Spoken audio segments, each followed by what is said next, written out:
بسم اللہ الرحمن الرحیم۔ یہ شوہر کے حقوق اور اس کی حیثیت کا بیان چل رہا ہے۔ حضور اقدس صلی اللہ علیہ وسلم فرما رہے ہیں کہ عورت کے ذمے دنیا کے کسی فرد کی خدمت واجب نہیں، نہ اس کے ذمے کوئی ذمہ داری ہے اور نہ اس کے کندھوں پر کسی کی ذمہ داری کا بوجھ ہے۔ تم ہر بوجھ اور ہر ذمہ داری سے آزاد ہو، لیکن صرف ایک بات ہے کہ تم اپنے گھر میں قرار سے رہو اور اپنے شوہر کی اطاعت کرو اور اپنے بچوں کی تربیت کرو۔ یہ تمہارا فریضہ ہے اور اس کے ذریعے تم قوم کی تعمیر کر رہی ہو اور اس کی معمار بن رہی ہو۔ حضور اقدس صلی اللہ علیہ وسلم نے تمہیں عزت کا یہ مقام دیا ہے۔ اب تم میں سے جو چاہے اس عزت کے مقام کو اختیار کرے اور جو چاہے ذلت کے مقام کو اختیار کرے جو آنکھوں سے نظر آ رہا ہے۔ حضرت ام سلمہ رضی اللہ تعالیٰ عنہ روایت کرتی ہیں کہ رسول اللہ صلی اللہ علیہ وسلم نے فرمایا کہ جس عورت کا انتقال اس حالت میں ہوا کہ اس کا شوہر اس سے خوش ہو تو وہ سیدھی جنت میں جائے گی۔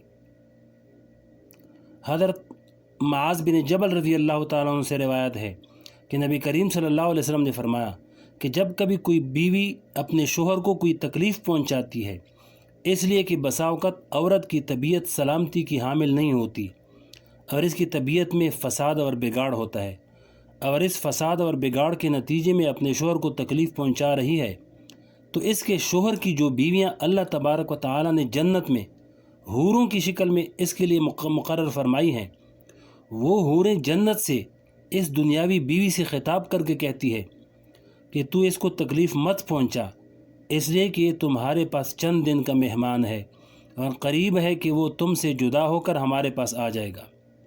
یہ بات حضور اقدس صلی اللہ علیہ وسلم فساد طبیعت رکھنے والی بیوی کو متوجہ کر کے فرما رہے ہیں کہ تم جو اپنے شوہر کو جو تکلیف پہنچا رہی ہو اس سے اس کا کچھ نہیں بگڑتا، اس لیے کہ دنیا میں تو اس کو جو چاہو گی تکلیف پہنچا دو گی، لیکن آخرت میں اللہ تبارک و تعالیٰ اس کا رشتہ ایسی حور عین کے ساتھ قائم فرمائیں گے جو ان شوہروں سے اتنی محبت کرتی ہیں کہ ان کے دل کو ابھی سے اس بات کی تکلیف ہو رہی ہے کہ دنیا میں ہمارے شوہر کے ساتھ یہ کیسا تکلیف پہنچانے والا معاملہ کیا جا رہا ہے۔ حضرت اسامہ بن زید رضی اللہ تعالیٰ عنہ فرماتے ہیں کہ نبی کریم صلی اللہ علیہ وسلم نے فرمایا کہ میں نے اپنے بعد کوئی فتنہ ایسا نہیں چھوڑا جو مردوں کے لیے زیادہ نقصان دہ ہو بنسبت عورتوں کے فتنے کے۔ عورتوں کا فتنہ اس دنیا میں مردوں کے لیے شدید ترین فتنہ ہے۔ اس حدیث کی اگر تشریح لکھی جائے تو ایک بڑی کتاب لکھی جا سکتی ہے کہ یہ عورتیں مردوں کے لیے کس کس طریقے سے فتنہ ہیں۔ فتنہ کے معنی آزمائش۔ اللہ تعالیٰ نے عورتوں کو اس دنیا میں مردوں کی آزمائش کے لیے مقرر فرمایا ہے، اور یہ عورت کس کس طریقے سے آزمائش ہے ایک مختصر مجلس میں اس کا احاطہ کرنا ممکن نہیں۔ یہ عورت اس طریقے سے بھی آزمائش ہے جس طریقے سے حضرت یوسف علیہ السلام کے ساتھ پیش آئی، یعنی مرد کی طبیعت میں عورت کی طرف کشش کا ایک میلان رکھ دیا گیا۔ اب اس کے حلال راستے بھی بیان کر دیے اور حرام راستے بھی بیان کر دیے۔ اب آزمائش اس طرح ہے کہ یہ مرد حلال کا راستہ اختیار کرتا ہے یا حرام کا راستہ اختیار کرتا ہے۔ یہ مرد کے لیے سب سے بڑی آزمائش ہے۔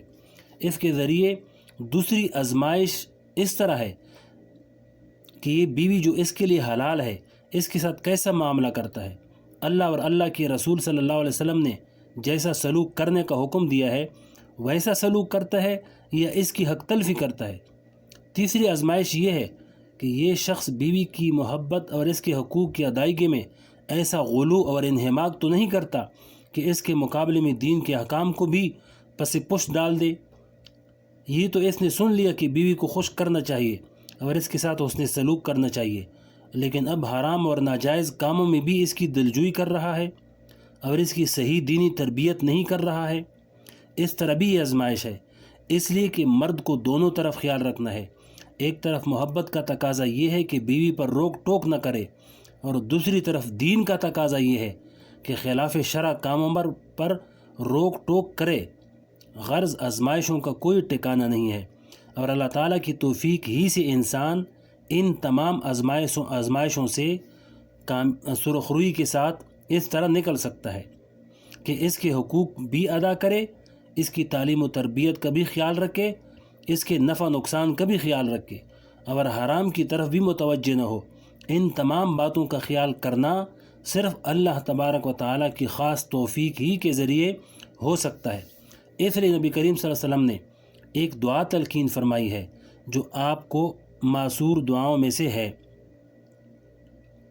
اللہم انی اعوذ بک من فتنۃ النساء، اے اللہ میں آپ کی پناہ مانگتا ہوں عورتوں کے فتنہ سے۔ اشارہ اس بات کی طرف کر دیا کہ اس آزمائش میں کھرا اترنا اور سرخرو ہونا اور کامیاب ہونا اللہ تعالیٰ کی خاص توفیق کے بغیر ممکن نہیں۔ لہذا انسان کو اللہ تعالیٰ سے رجوع کرتے رہنا چاہیے کہ اے اللہ مجھے اس آزمائش میں پورا اتار دیجیے اور بہکنے اور پھسلنے سے، غلطی کا مرتکب ہونے سے بچا لیجیے۔ اس لیے اس دعا کو اپنی دعاؤں میں شامل کر لینا چاہیے۔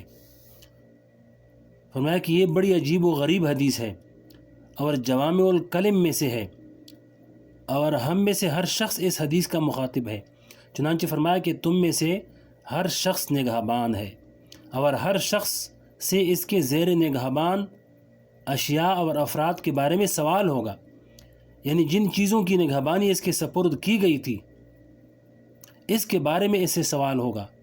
رائی کے اصل معنی ہوتے ہیں نگہبان، اور چرواہے کو بھی رائی کہتے ہیں، اس لیے کہ وہ بکریوں کی نگہداشت کرتا ہے، اور رائی کے معنی حاکم کی بھی ہوتے ہیں، اور حاکم کے جو ماتحت ہوتے ہیں ان کو رعیت کہا جاتا ہے۔ اس لیے آپ صلی اللہ علیہ وسلم نے فرمایا کہ تم میں سے ہر شخص رائی ہے اور ہر شخص سے اس کی رعیت کے بارے میں سوال ہوگا کہ ان کی نگہبانی تم نے کس طرح کی۔ فرمایا کہ امیر رعایا کا نگہبان ہے اور ہر امیر اپنے زیر نگہبانی افراد کا رائی اور نگہبان ہے، اور اس سے سوال ہوگا کہ تم نے ان کی کیسی نگہبانی کی۔ امیر کے بارے میں اسلام کا تصور یہ نہیں ہے کہ وہ امارت کا تاج سر پر لگا کر لوگوں سے الگ ہو کر بیٹھ جائے، بلکہ امیر کا تصور یہ ہے کہ وہ راعی ہے۔ اس واسطے حضرت فاروق اعظم رضی اللہ فرماتے ہیں کہ اگر دریائے فرات کے کنارے کوئی کتا بھی بھوکا مر جائے تو مجھے یہ خیال ہوتا ہے کہ قیامت کے روز مجھ سے سوال ہوگا کہ اے عمر تیری حکومت میں ایک کتا بھوکا مر گیا۔ تو آگے خلافت ذمہ داری کا ایک بوجھ یہ اگلی ویڈیو میں آپ کو سنائیں گے انشاءاللہ۔